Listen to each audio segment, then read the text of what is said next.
welcome to Zoom the TBT with Sergeant Hayner. We're here with AJ Mahar, GM of Armored Athlete. AJ, welcome to the show. Appreciate you guys having me. I'm excited. All right. Yeah. Thanks, AJ, for jumping on. Excited to talk a little bit about Armored Athlete basketball tonight. Personally, one of my favorite teams. Kind of really started following you guys back in the Will Sheehy days. Just a real gritty, determined team and a great brand of basketball that I really enjoyed. So why don't you take us through how you got involved with TBT and some of the history behind Armored Athlete? Yeah, sure. So actually, one of our assistant coaches, Jared Callahan, I went to high school with, and we used to play in a lot of men's tournaments around the Northeast after we had graduated from college. And one summer we came across TBT on social media, and I just thought it would be a good idea to try our chances there and compete against some pros and see how we do. So we threw together our first team the first year, and we were off and running and never looked back. It's been a great experience being part of it. Yeah, and it has been a great experience. I mean, you're one of the major franchises of this. You've been the round of 16 multiple times, Sweet 16 multiple times. It should be Super 16. You lost a regional final in 2015 to the Ants alumni. You made the round of 16 against the Eagles in 16. Vegas is an Elite Eight, all the way to Challenge LS, who made the Final Four. Brooklyn, I was in the house when that happened, all the way to the Super 16. And last year was the first time you guys had made a Super 16 in a while when you had a tough loss to the eventual regional champion, Brother Love. So how are you guys consistently able to be so good every year? You know, I think we've done a pretty good job of returning our core year after year. So like the chemistry piece and just having that familiarity with each other as best as possible. I've always shot for trying to track down some high IQ guys to keep them involved and that know how to play basketball the right way, that don't necessarily rely on coaching and plays and this and that kind of just can kind of pick it up on the fly. So I think it's a testament to the guys that we've been able to bring in that obviously advances that far. We've had some great coaches involved too over the years. One of them's now Division I head coach, and our current head coach, Adam Ross, does a great job with the guys too. And we have some amazing assistant coaches as well. One of them's at one of the top high schools in the country, the top 10 year in and year out usually. And then another one is a Division I associate head coach currently. So we've been fortunate to just have really good pieces around. Yeah, it seems like you guys don't have any trouble kind of getting those pieces. Obviously winning in success does a lot of that, but I know you guys, you pride yourself in the culture there at Armored Athlete, and I know we've talked about Armored Athlete being a lifestyle, not just a team or a name, but being a lifestyle. So tell me a little bit about what is that Armored Athlete lifestyle? Yeah, I just really have really great people around me from like I mentioned, Adam Ross, our head coach, and Jared. We got another booster, Jess Reinhardt, and then another booster, Brian Littman, and we had another one, Erica Knuth. Like just really good people around me that we can bounce ideas off of year round. People that love it as much as I do, and just like that passion for TBT and what it stands for, and like what we stand for. Just all really good people that have found their way together and run this thing year in and year out. Yeah, it's funny you mentioned Jess, because we were actually talking earlier about the fact that and it's Jess Reinhold, she's an incredible fan of you guys, and we both follow her on Twitter, and she is hilarious. It's always interesting. Like, what's it like to have a booster like that on your side? Someone who's like so active and so helpful to getting fans for your team. Well, she's just a really, really good person and a basketball maniac. She's bred from a basketball family that has always been around it. She just loves it as much as anybody, if not more. And we're so lucky to have her. She takes care of a lot of our digital stuff and social media stuff, and she's never missed a game. She's been at every one. She's traveled with us. She's right there with us every day. Yeah, no, we love Jess. And I've messaged with her a little bit throughout the years, and it's just fun watching her on the sideline because she's not there just kind of riding and watching what's going on. She's active. She's participating. You see her in the bracket celebrations, and she just looks like she rocks out there. So yeah, we love having her as part of your team, and I've enjoyed getting to know her a little bit throughout the TBT cycle. Yeah, she's great. Yeah, I mean, we talk about the sort of idea that your team is really actually the whole culture is also got some promotions. We noticed that Engelstad, I mean, it was a D3 coach came here. He actually now parlayed the success of you guys into getting a D1 job. Like, how does it feel to contribute to guys' careers in that sort of a manner? I mean, Dan's an unbelievable story, and like this culture started with him being involved too from the beginning, right? So I was his assistant coach at the Division III school with him for a few years, and like I learned so much from him as far as culture and everything, and like that's kind of where this all started from, and learning to get those people around us and build this thing the right way.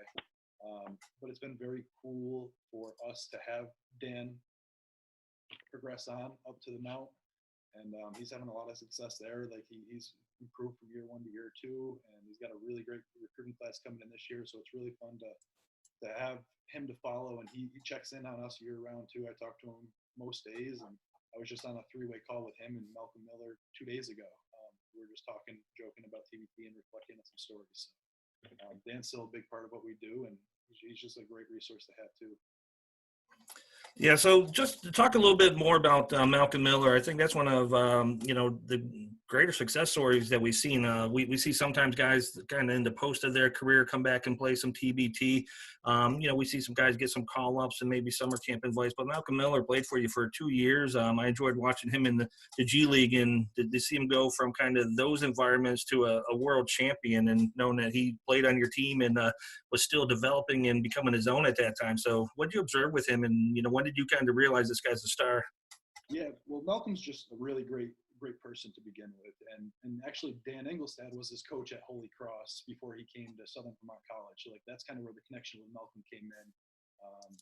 So Malcolm, I've talked about this a lot. His commitment to Dan, myself, and Armored Athlete is just, it's incredible. So our first year, we played with I think 5 people or something our first game, and Malcolm was in Vegas for summer league. He ended up taking a red eye overnight, got off the plane at O'Hare, took a Uber straight to DePaul, and played in a game right off the plane. And that was just to make make our second game of the first weekend in Chicago. So like just his commitment level to taking advantage of his opportunities. He took advantage of every opportunity he has had to get to where he is now. So it's really cool to see a guy like that be rewarded.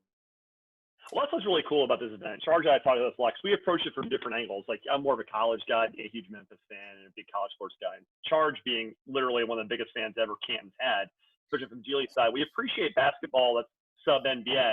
And by sub, I just mean the less well-known. The ballers at that level still. You take the 8th, 9th, 10th, 11th, 12th men's NBA roster, you take them against the top level TBT team, you got a game. So it's always interesting to see, like, how the ecosystem gets to evolve. So having said that, how does your teams, your programs at this point, ability to promote people and to get them in the league, to get them into D1 coaching opportunities, how does that help you recruit and build a roster every year and fill it out? Yeah, I just think that like when guys, it's like the name recognition and win recognition, right? So like when we've had on one team, for example, our second year when we lost to Marquette in the Super 16, we had Malcolm Miller, who was an eventual NBA champion, and we had Will Clyburn, who was an eventual EuroLeague champion and EuroLeague Final Four MVP on the same team, both wings. So it's like, it's pretty incredible for that regard to say that they were on the same team the same year, and then they go on after TBT. It's not like they did that stuff first and like digressing down. Like the TBT is truly a platform for these bigger channels. It's just, I think having those guys and say, hey, like he's been part of our program in the past and he's had this success, it really helps guys that want to play for us in the future. And guys that stick around, like around our environment and our culture, they seem to always go on and have success. And that's a testament to all the people that are around the entire thing that I mentioned earlier. All right. Yeah. So let's move on to 2020 a little bit. Obviously, kind of an odd time, with the COVID-19 and the uncertainty of how and when people are going to get into gyms and prepare for TBT. So obviously, you're starting to get your roster going. We saw that you added Sandy Cohen, Keith Hornsby, and I'm forgetting the third. Murphy Holloway. Was it? Third year returning Murphy Holloway.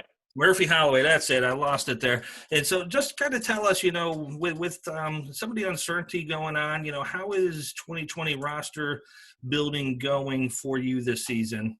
Sure. It's definitely a different time than we've seen in the past, obviously, with the COVID happening and going on. We're preparing as if it's happening and everything's good to go. I feel like if we don't, we could fall back and fall behind the curve of what everyone else is able to accomplish so far. So we're continuing to recruit and just lock guys in and see what happens. I'm really excited about the pieces that we have committed that aren't on the site as well that I don't want to discuss yet. I'm really excited about the 3 guys that we have on there. There's some great new additions for us, and Murph's one of the best people I've ever met. and to have him back, I love having him part of the program. And just a tidbit for you guys, I don't know if you know this. My guess is he's probably the only TBT participant with a Super Bowl ring. I'm sorry, please repeat that so our listeners. I said I'm guessing that Murphy Holloway is the only TBT participant that has a Super Bowl ring. Okay, and it's just because I don't know the story, I'd love to share it. And how the hell did he get a Super Bowl ring? So when he left Ole Miss, the Baltimore Ravens signed him as a tight end, and they brought him in, and he was on the team for the year they won the Super Bowl. And then he That's basketball. awesome. So you already have a champion on your team, so it doesn't really matter. You already have that championship pedigree rocking out. Hey, he's a great human. He deserves it, and we're glad to have him. That's great. That's absolutely great. So you're not going to share your roster. Maybe we'll have you back on to make some announcements at some point. This is going really well. And frankly, AJ, you're really entertaining. Let's talk a little bit about, like, if you can't give us names on the roster, what does an Armored Athlete team look for to fill out those roster spots you have? You still have 6 available. What are you looking for your ads? Yeah, I mean, we definitely want some leaders that can control the flow of the game, physically, mentally. Those high IQ guys that I spoke about a little bit before, guys that can make some shots, that can play with each other, and they're not selfish, I guess. So really unselfish guys that know how to play the game the right way and together, and just really good humans. Again, that's what we try to build the whole program on, and it's the same thing. It'll be the same thing for the last 6 guys that we add. All right, so you guys currently are applying to the Florida region. Obviously, all that is still yet to be determined, the who's, the how's, the where's of TBT. And it looks like some strong teams already applying there. Florida TNT, Terry Hughes doing a tremendous job recruiting. Team Spates is starting to look well. A new team throwing their hat in there with Team Kingdom, has some UCF guys. You know, Broad Street's historically had some good teams, and Tampa 2020's really shown they can compete with some of the best of the best. So how early do you start looking at the opponents and what's going to shake out in a regional? Yeah, I mean, I follow everybody year-round from every team, and I know what's happening. So I guess I'm always looking at opponents, but that doesn't determine, like, where we're going or where we're not going. We're choosing what's the best fit for who we have involved every year. And so, like, we're not an alumni team where we're going to go to the same city every year or somewhere close to that region. We've bounced around, as you guys seen. I think we've been to Chicago twice, Brooklyn once, Syracuse once, Vegas once, now we're going to Florida. So we bounced all around the country, and we know what's going on there. But again, it's just, I think most GMs would say the same thing. We're worried about building ourselves the best way we can, and you got to beat good teams to win the money. It's never going to be easy to win $2 million. So we're going to prepare the best we can and see how it goes. Yeah, I mean, trying to get that $2 million, it requires a lot of dedication. It requires a lot of selfless basketball, you're saying. So, like, as a GM, you obviously have it looks like you guys will probably have a new coaching staff this year. Because you have a history. Adam's returning. Adam will return as the head coach. So last year was his 2nd year with us. So he's returning. Okay. But so what style of play is Armor trying to do? Because, I mean, you have a certain amount of talent. You always have some really strong backcourt players. Like, what are you guys trying to run for your sets? What are you trying to do? What's the sort of imprint you're trying to leave on the floor? Yeah, again, we want to leave, like, these guys are pros, right? And we have so little time with them to prepare. A lot of the times we're just going to give them structure and let them just make plays out of it. With that being said, we have some really great after timeout plays and stuff like that we can put in a short amount of time, and these guys will be able to pick up. But the guys that we recruit, as I've touched on already as well, is they're all such high IQ players that they kind of can just figure it out as they're out there. And we have to manage the game flow and the players, and kind of let them just go and play basketball. So again, the style and what we're going to actually run, I think, is going to be dependent on who is on the roster at the end of the day. So to speak on that right now is difficult, and I don't want to lead you in the wrong direction or anybody that's going to try to get tips off of this. Right. So I want to talk a little bit about Elam ending. So you guys been around for a while, and you guys played obviously 3 years post Elam and or pre Elam, a couple of years post Elam. So what's that meant for, preparation and for the teams in regards to tournament play? Have you guys done different things because of that, or is it business as usual? Yeah, actually, I want to say, so I love it. Let me start with that. I think it's incredible, and everyone's done a great job with tweaking it to make it as good as it can be. I think it's really, really cool, and we've been fortunate enough to have success and not have had it bite us in the butt yet to this point, knock on wood. But I think that actually Coach Ross, they heard me knocking. So I actually think Coach Ross made the call 2 years ago. I think we were the only team in the field that were actually intentionally fouling down during the Elam ending. We were intentionally fouling Arinze Anawaku for Boeheim's Army, and they actually refused to stop calling fouls on us, which blows my mind still. But I thought it was really, really genius because he couldn't make a free throw, and for us to do that, I thought it was really cool. And I haven't seen another team intentionally foul 1 year down in the Elam ending. Yeah, I saw him play in Canton, so I was not surprised that you guys were fouling AO there for a while, and really made a difference. Though, I'll tell you that. So we had to foul him. Yeah. It's funny. My girlfriend's actually a huge Hughes fan, so one of the big pleasures of this is to get to meet some people. We actually got to meet Hakeem Work in the Boeheim's Army. I guess after they beat you guys, actually, to be honest with you. But it was funny because, tough one. But I remember the Elam is a really interesting thing because, I saw a lot that weekend in Brooklyn because you guys knocked off Gale Nation on a kind of tight call. We were talking about this earlier, and it was a right call. But watching the Centerfield Nation, watch you guys win those free throws, and watching them just absolutely lose it was one of the more funny moments because, you lose a game. And he even said, you can't, we encourage, this is a podcast. And he said, you can't make that fucking call for $2 million. And I was like, I never felt something so visual in my entire life. First of all, was it the right call, but do you feel his pain? Are you asking me if I think it was the right call? Yes, and if you feel his pain a little bit. Yeah. No question, the right call. And then our big man, Julian Gamble, stepped up and knocked him down to win the game. That's excellent. Yeah, so obviously you've been around for a long time. So let's talk about some of your favorite memories of the TBT, whether it's you, your team, something you saw on the game you were observing. But what's some of those TBT moments that really stand out to you and that you'll remember for life? Yeah, I mean, really, every year there's another memory. So it's really hard to pinpoint one thing. I actually did an interview the other day with a newspaper, and they asked me, what was the most memorable game for me? So a similar question. And I'm going to answer it, I think, the same way. I think it was the most memorable game for me was actually the only game that I haven't been to of Armored Athletes. I never thought that I would miss a game, but my sister got married during the Sweet 16 game in Brooklyn when we played Colorado alumni. And we were losing, and we came back and won the game. And watching it on my phone from my sister's wedding was really exciting. And just people at the wedding too were kind of obviously hooked in because we just played great in Vegas the weekend before. And so it was just a really cool experience being with my family, able to watch it with them and not actually being at the game. So that was really cool for me. Yeah, I think it's really interesting, this whole event. It unites people who love basketball. It's something that's really scaled to the fanatics, the people who love it at all levels. I mean, look at the three people in this conversation, the disparate backgrounds we have of why we care about basketball. And could you sort of close this out, maybe speak a little bit about how the ecosystem of TBT, being fan-driven, being locally driven, really benefits you and what you've gotten out of that relationship structure?